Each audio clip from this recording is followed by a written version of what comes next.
तो दोस्तों आज अक्टूबर की 23 तारीख है और आज का जो ये वीडियो है ये गुलाब के पौधे को लेकर है। तो बहुत दिन हो चुके हैं गुलाब के पौधे पर मैंने कोई भी वीडियो जो है वो आपके साथ शेयर नहीं किया।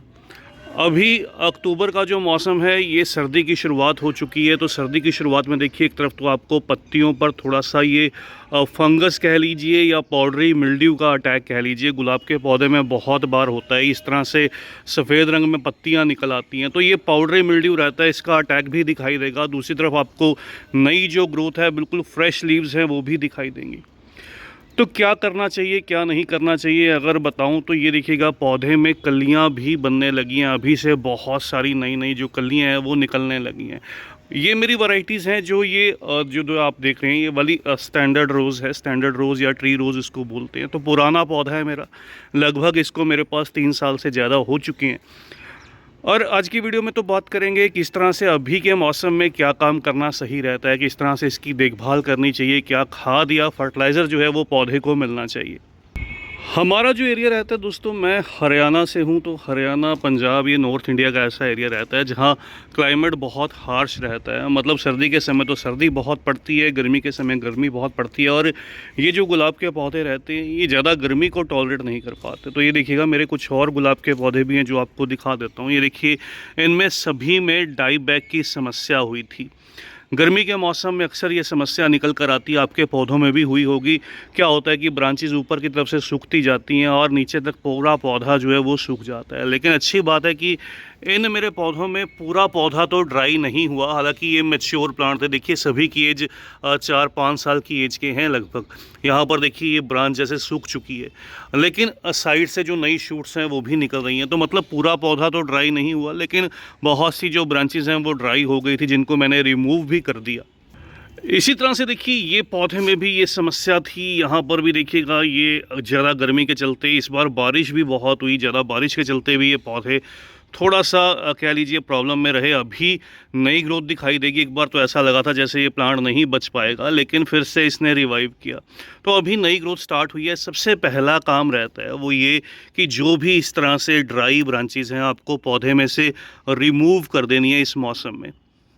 तो जो भी सूखी हुई ब्रांचेज हैं सभी की कटिंग कर दीजिए। जहाँ तक ब्रांच आपको ब्लैक दिखाई दे, ड्राई दिखाई दे, उससे और भी 1-आधा इंच जो कह सकता हूँ नीचे तक जो पौधे की ट्रिमिंग जो है वो कटिंग है वो कर दीजिए। ये देखिएगा ये मेरा एक और स्टैंडर्ड रोज़ है। मतलब कुछ वैरायटीज़ ज़्यादा हार्डी रहती हैं जो अच्छे से चलती रहती हैं। इसमें देखिए अभी से फूल आने लगे हैं बहुत सारे। हालांकि फ्लावर का जो शेप है, साइज़ है, वो बहुत अच्छा नहीं है। जैसे जैसे सर्दी बढ़ती जाएगी इनका जो फ्लावर का शेप है, साइज़ है, वो अच्छे से जो है वो इंक्रीज़ होता जाएगा, बढ़िया से शेप जो है वो दिखाई भी देगी। दूसरी चीज़ है जो पॉटेड प्लांट्स रहते हैं, जो गमले में पौधे रहते हैं, गुलाब के छोटे पौधे रहते हैं, उनकी ट्रिमिंग नहीं की जाती। उनको ट्रिमिंग की खास रिक्वायरमेंट नहीं रहती। ज़्यादा बात है आप टिप प्रूनिंग कर लीजिए। मतलब ज़्यादा हार्ड प्रूनिंग जो है वो बिल्कुल नहीं करनी, केवल टिप्स को जो है वो थोड़ा थोड़ा रिमूव कीजिए जिससे नीचे से आपको नई शूट्स मिले। तो दूसरी चीज़ ये रहती है आप इस मौसम में थोड़ा सा जो छोटे पौधे हैं या अभी 1-2 साल के हैं उनकी स्लाइटली प्रूनिंग जो है वो कर लीजिए। सेमी प्रून टाइप कह लीजिए, लाइट प्रूनिंग कह लीजिए, जो भी आप कह लीजिए। थोड़ी थोड़ी जो ब्रांचेज़ हैं ऊपर से केवल कट कीजिए, बहुत डीप जो ब्रांचेज़ हैं वो कट नहीं करनी है।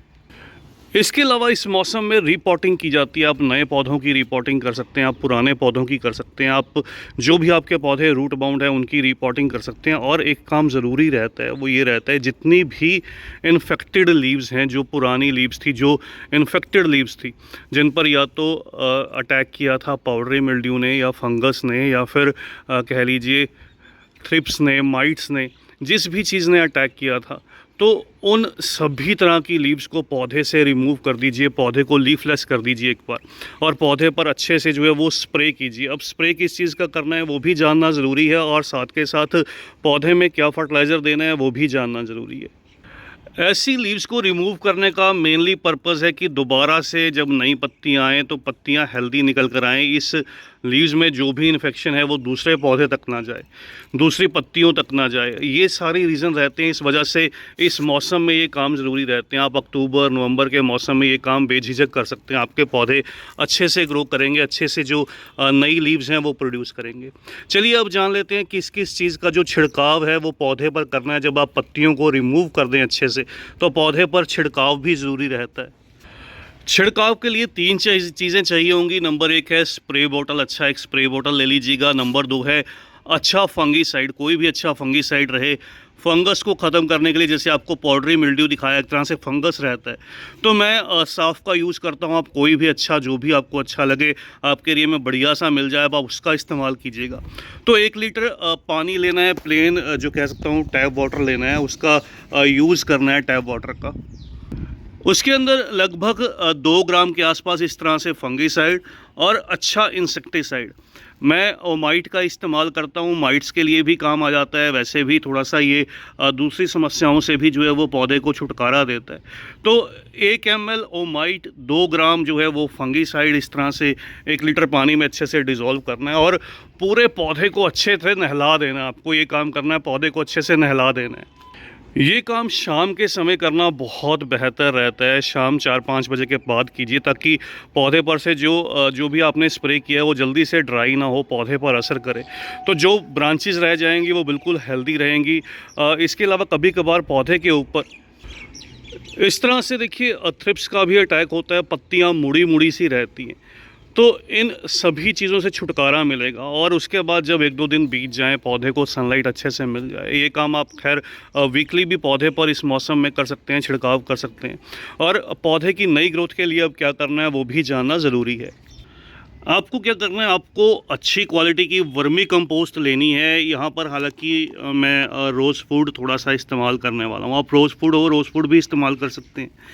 वर्मी कंपोस्ट गमले के साइज़ के अकॉर्डिंग लगभग 200 ग्राम, 100 से 200 ग्राम जो वर्मी कंपोस्ट है, अगर आपके पास 14 इंच का गमला है तो 200 ग्राम के लगभग, 100-200 ग्राम के लगभग जो है वो वर्मी कंपोस्ट ले लीजिएगा। इस तरह से अगर रोज़ फूड लेते हैं तो केवल 2 बड़े चम्मच। ये है मस्टर्ड केक, सरसों की खली, तो सरसों की खली आपको ले लेनी है। मस्टर्ड केक ये इजीली मिल जाता है मार्केट में। इसका लगभग कह लीजिए 3 से 5 ग्राम एक 12 या 14 इंच के गमले के लिए। तो इस तरह से दूसरी चीज़ तो ये रही। और तीसरी जो चीज़ है ये डाई अमोनियम फॉस्फेट, जिसको डीएपी बोलते हैं, इसके 12 से 15 दाने या 20 दाने मैक्सिमम लगा लीजिए। अगर छोटे दाने वाली डीएपी है तो 20-25 दाने, बड़े दाने वाली है तो आपके पास 12 से 15 दाने डीएपी के। इन तीनों चीज़ों को आपको लेना है इस तरह से, या तो इसको लिक्विड बना लीजिए, ये एक गमले के लिए सफिशेंट रहेंगी। सर्दी के मौसम में केवल इसको हर 12 से 14 इंच के गमले में मंथली एक बार जो है वो ऐड करते रहिएगा। आपको जो रिज़ल्ट है वो गजब का मिलेगा, आपके पौधे में नई ग्रोथ होगी। और साथ के साथ जो भी हमने ब्रांचेस कट की हैं, जो भी लीव्स रिमूव किए, उसके जैसे मैंने बताया कि फंगीसाइड का स्प्रे करना, और ब्रांचेस जहाँ से कट किए हैं वहाँ पर आप चाहें तो एक लेप बनाकर लगा दीजिए फंगीसाइड का या हल्दी का।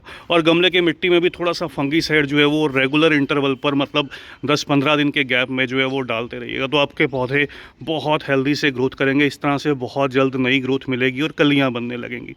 तो बस दोस्तों, आज की इस छोटी सी वीडियो में इतना ही। जल्द ही मिलते हैं किसी और नए टॉपिक के साथ, किसी और नई वीडियो के साथ। तब तक के लिए bye, happy gardening, take care.